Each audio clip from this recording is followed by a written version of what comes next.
And so actually, human behavior is predictable at the 80% level. And so this raises some ethical issues about how this network understanding then is injected into our own understanding of the world around us.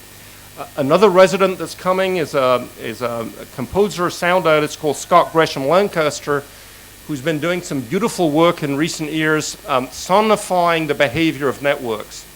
And so, for instance, he's been sonifying activity on the web.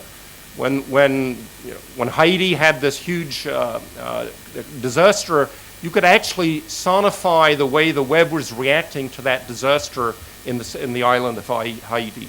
And so he's done some very interesting musical composition sonifying the way that networks behave. Peter Richards, another artist, came to Marseille last year and will coming again next year. He has a project which he calls Invisible Dynamics, which is really how you make aware to yourself what's going on in a given location. And as I mentioned earlier, there are things that you can measure in this room. You can set up infrared detectors, but there are all kinds of things going on in this room, like someone picking their nose at the back of the room that I just noticed that entered into my awareness of what's going in. And so there are all these unmeasurable things that really are very important in the social dynamics. And he talks about reinventing a sacredness of place. You know, what makes a place special, not in a religious sense, but in the way that we tend to go to places that we load with meaning. They've done some nice projects on hidden ecologies, of trying to make visible, for instance, the microecology in this room. The surface of this desk is amazing. If you just actually analyze centimeter by centimeter what's going on there. And they've done work sort of relating to the macro to the micro ecology.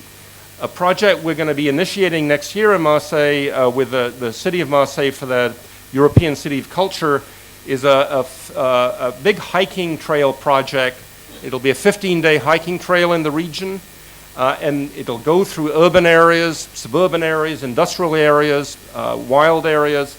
And the idea is to have earth science projects that are very location specific, and so that as you're hiking in different locations, somehow you become aware of some of the underlying fundamental mechanics that are going on there, which may be social, or they may be physical or environmental or ecological.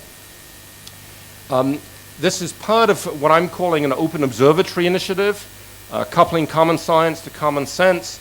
And so indeed, of how you bring to your disposal a lot of these things that are available up there on the web, how you make them locally meaningful and locally accessible. And I think this is it's a long-term agenda of how we redesign our access to information about the world.